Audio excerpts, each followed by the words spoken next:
क्या हाल है आप लोगों का? अल्हम्दुलिल्लाह। ठीक है, अल्लाह का शुक्र है। अल्हम्दुलिल्लाह। आप लोगों के साथ स्क्रीन शेयर हो रही है? जी मैम। ठीक हो गया। अच्छा, आज हमने चैप्टर स्टार्ट करना है 7। अच्छा, हम चैप्टर स्टार्ट कर चुके हुए थे? जी मैम कर चुके थे। कहाँ तक पढ़ा था? मैम पेपर मैडम ये आप क्रोमेटोग्राफी आपने कहा था कि करके आना है, मैंने बेसिक बस समझा दिया हुआ पेपर क्रोमेटोग्राफी। ठीक हाँ है। इस पूरे चैप्टर के अंदर जो बेसिक कॉन्सेप्ट्स हैं ना, वो सेम ही है जो हमने पेपर क्रोमैटोग्राफी में हमने जो डिफरेंट स्टाइल्स जो थे वो पढ़ लिए थे। ठीक है?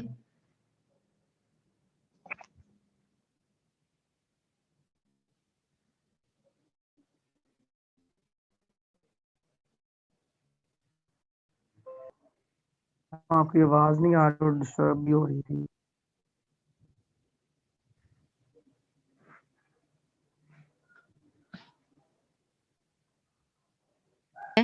इनका जो प्रिंसिपल है वो सेम होगा कि on the basis of relative polarity जो है पार्टिकल्स जो होंगे या कंपोनेंट्स जो हैं वो सेपरेट आउट होंगे। लेकिन इसमें हम क्या करते हैं, जो हमारी स्टेशनरी फेस है ना, हमने कोई भी ग्लास शीट यूज़ करनी है, प्लास्टिक या एल्यूमीनियम की फॉइल ले लेनी है और उसके ऊपर आपने एब्ज़ॉर्बेंट मटेरियल का एक कोड कर देना है। ठीक है? इसकी एग्ज़ाम्पल ऐसी है जैसे बचपन में जो तख्ते लिखते थे, तो हमारे पास वुड मटेरियल था जिसके ऊपर हम एब्ज़ॉर्बेंट मटेरियल लगा देते थे जो क्या करता था, इंक को अपने ऊपर स्टे कराता था। ऐसा ही है? Yes madam. तो इसमें भी सेम हम क्या करेंगे, हमारे पास या तो ग्लास ग्लास, प्लास्टिक या एल्यूमीनियम की फॉइल होगी और उसके ऊपर आपने किसी भी एड्सॉर्बेंट मटेरियल का थिन कोट कर देना है। अब आप सिलिका जेल का भी कर सकते हो, आपके पास ऑप्शन है, एल्यूमीनियम ऑक्साइड का भी ऑप्शन है और सेलुलोज का भी ऑप्शन है कि आप क्या करो, उस शीट को फुली इसके साथ पैक कर दो। ये हमारी स्टेशनरी फेज रेडी होगी। आपने जब उसको कोट करना है तो कोट करने के बाद आप इसको फुल ड्राई कर देंगे। ठीक है? आपकी जो स्टेशनरी फेज है वो बिल्कुल रेडी है। अब क्या है मोबाइल फेज? मोबाइल फेज आपको पता है, या तो हम वाटर, एथेनॉल, एसीटोन या फिर इनका मिक्सचर यूज कर सकते हैं। सेम वही तरीकाकार होगा जो पेपर क्रोमैटोग्राफी में था कि आप शीट को उठाओगे और उसको सबसे पहले तो आपने स्टाइल चेक करना कि आपने किस स्टाइल में उसकी कौन सा स्टाइल फॉलो कर रहे हो। आइदर असेंडिंग फॉलो करना लेना है या सर्कुलर लेना है। अगर आप असेंडिंग और डिसेंडिंग लेते हो तो आप sheet as it is use कर लोगे। अगर आप डिसेंड या रेट के के अंदर शीट को कट कर लेना। ठीक है? हम बात कर रहे हैं असेंडिंग की। अगर आप फॉर एग्जांपल हम कहते हैं कि जी हम thin layer chromatography on ascending style पर अप्लाई कर रहे हैं, तो उसमें आपने क्या करना है, बॉटम साइड से जैसे इस डायग्राम में दिखाया गया है कि आपने क्या करना है, ये है आपकी थिन लेयर स्टेशनरी फेस। आपने बॉटम लाइन ड्रॉ की 2.5 सेंटीमीटर की डिस्टेंस पर। उस पर आपने तमाम जो जिन कंपोनेंट्स को आपने सेपरेट करना था, आपने उसका एक स्पॉट लगा दिया और आपने उसको क्रोमैटोग्राफिक जार के अंदर मीन्स उसमें सॉल्वेंट डाल के आपने अपनी जो थिन लेयर प्ले क्रोमैटोग्राफी जो पेज है आपने इसके अंदर हैंग कर दिया है। सेम पेपर क्रोमैटोग्राफी की तरह जैसे-जैसे लिक्विड ऊपर की तरफ मूव करेगा, ये कंपोनेंट्स आपस में सेपरेट होते जाएँगे और हम इन सब की आरएफ वैल्यू नोट कर लेंगे। ठीक है? Yes madam. ठीक है? दूसरी बात ये कि अगर वो कह रहे हैं कि अगर आप सर्कुलर में काटते हो, तो सर्कुलर को मैं करना चाहते हो तो आपने इस पेपर को ये जो आप क्ले कॉलम में काट लेना एक सर्कल की फॉर्म में, सेंटर में होल कर दोगे, थ्रेड के थ्रू आपका सॉल्वेंट ऊपर की तरफ मूव करेगा और आपका जो कंपोनेंट ऑफ मिक्सचर है वो स्प्लिट होते जाए। डिसेंडिंग है और सर्कुलर और रेडियल क्रोमैटोग्राफी है। सेम वही है जैसा हमने पेपर क्रोमैटोग्राफी के अंदर एप्लीकेशंस की अगर हम तो एप्लीकेशन में क्या आ जाता है कि ये जो टेक्नीक है, ये हम किस पर्पस के लिए इस्तेमाल करते हैं, for the determination of component of a plant content. Plant के अंदर किसी भी प्लांट को आप स्टडी कर रहे हो तो आप देखना चाह रहे हो कि उसके अंदर कौन-कौन से कंपोनेंट्स हैं। तो उन कंपोनेंट्स की separation, monitoring the organic reactions किस तरह से प्रोसीड कर रहे हैं, वो हम इसके थ्रू देख सकते हैं। Analyse the ceramides and fatty acids, आपको पता है ये दोनों कंपाउंड्स हैं, बायोलॉजिकल कंपाउंड्स हैं। हम इसमें इसके थ्रू एनालाइज कर सकते हैं detection of pesticides and insecticide in food and water.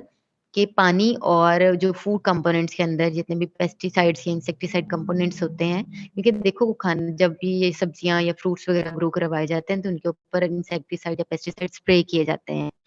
तो अगर आपने डिटेक्ट करना हो कि इस जो फूड कंपोनेंट है या जो सब्जी वगैरह उगाई गई इसके ऊपर इंसेक्टिसाइड या पेस्टिसाइड के कंटेंट प्रेजेंट है या नहीं, तो हम उसके लिए क्या करेंगे कि हम उसको टीएलसी थिन लेयर क्रोमैटोग्राफी में से पास करेंगे उसके लिक्विड को।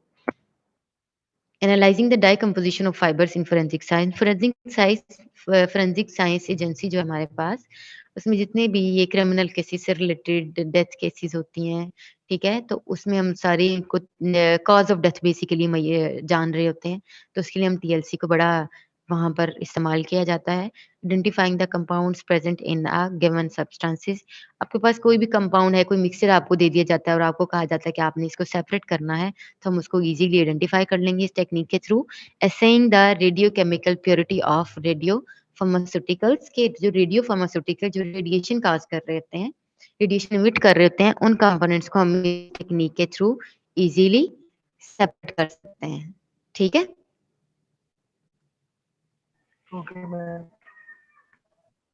कि आपने इसमें क्या करना है, प्रोसीजर बेशक उसी का याद कर लो जो आपने पेपर क्रोमैटोग्राफी का याद रखा हुआ है। इसके एप्लीकेशंस आप सेपरेट याद करोगे और सिर्फ आपकी स्टेशनरी फेज में डिफरेंस आ जाएगा। ठीक है, बाकी इसमें कोई चेंज नहीं है, एज इट इज है जैसे कि हमारे पास था पेपर क्रोमैटोग्राफी। आरएफ वैल्यू का आपको पता है formula, ratio between the distance covered by any substance to the distance covered by a mobile phase. कि फॉर एग्जांपल जैसे देखो हमारे पास इस शीट के अंदर ए बी सी डी हैं, कंपोनेंट्स हैं, और ये आपकी बेस लाइन है। ठीक है, आप यहाँ से आप डी का आरएफ वैल्यू लेना चाह रहे हो, तो आप इस बेस लाइन से डी का पहले तो डिस्टेंस मेजर करोगे।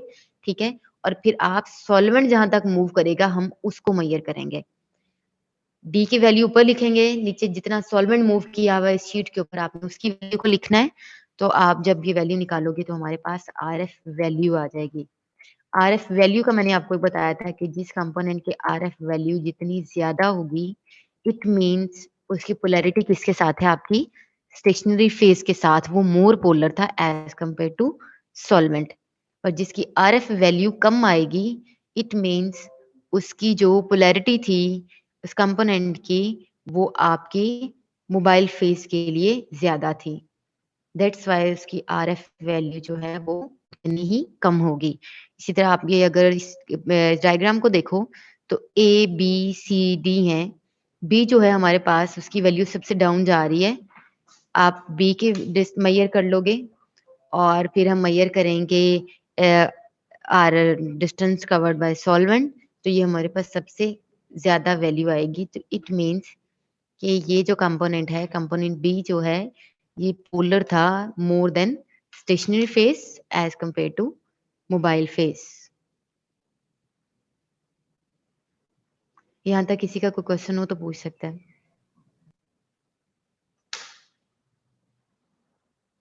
क्लास समझ आ रही है आपको? क्लियर है मैडम, क्लियर। क्लियर है? किसी बच्चे का कोई क्वेश्चन तो नहीं है? क्योंकि देखो ऑनलाइन क्लास में अब फेस एक्सप्रेशन से तो अंदाजा नहीं हो सकता कि आपको समझ आ रही है या नहीं आ रही। तो आपको अगर किसी पॉइंट की समझ ना आए तो आप पूछ सकते हो कि ये पॉइंट क्लियर नहीं हुआ, मैं दोबारा उसको रिपीट कर दूंगी। मैम आरएफ वैल्यू दोबारा बता दें। आरएफ वैल्यू क्या होती है?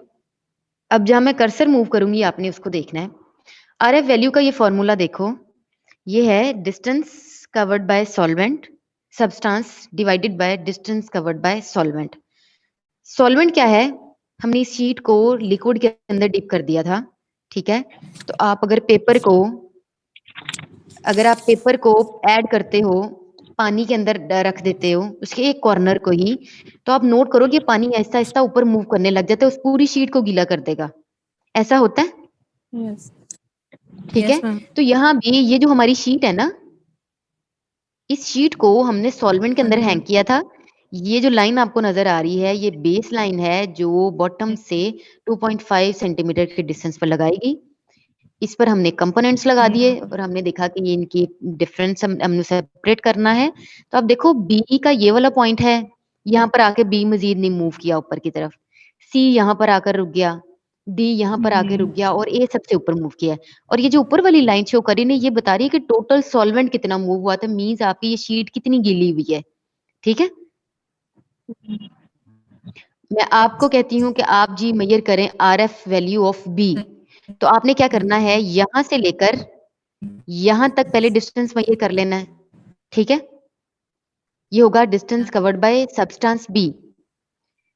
फिर आप जहां तक पेपर गीला हुआ था या जो शीट है वो गीली हुई है, आप यहां से लेकर यहां तक ये डिस्टेंस मेजर करेंगे। ये होगा डिस्टेंस कवर्ड बाय सॉल्वेंट। ठीक है, आप इस फॉर्मूला के अंदर पुट कर दोगे और आपके पास आ जाएगी RF value of B substance. ठीक है, इसी तरह आप सी की भी निकाल लोगे, डी की भी निकाल लोगे और ए की भी निकाल लोगे। Okay ma'am. ठीक है, अच्छा मैडम, अगर जी मैम। किसी की भी आरएफ वैल्यू कम है, इसका मतलब उसकी पोलैरिटी है स्टेशनरी फेस से, अगर ज्यादा है जी तो उसकी पोलैरिटी है मोबाइल फेस से। नहीं, जिसकी आरएफ वैल्यू मतलब देखो ना, ये जो बी वाला है, मैं कहती हूँ कि ये डिस्टेंस है 3 सेंटीमीटर का।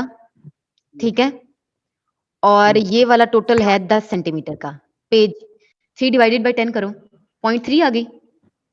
नहीं मैडम, इसको ऐसे हम मापेंगे ना, या बी को जब मापना है, हमने देखा 10 सेंटीमीटर गया है, बी अगर 5 गया है तो उसकी 0.5 वैल्यू आ जाएगी एज कम्पेयर टू 0.5 आ गई ए। ना।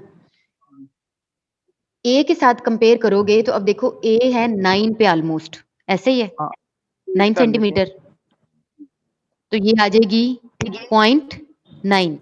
जिसकी वैल्यू आरएफ वैल्यू जितनी ज्यादा, क्योंकि आरएफ वैल्यू हमेशा 1 से नीचे होगी, एक बात।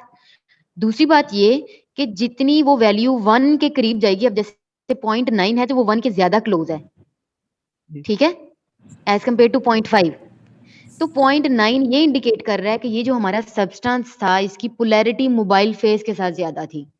ऑफ कोर्स, ठीक है, बात कर क्लियर हो गया? क्लियर, यही बात ही की थी मैडम। ठीक है। हाँ, अच्छा अब है कि सुटिक्स का हम पढ़ लें।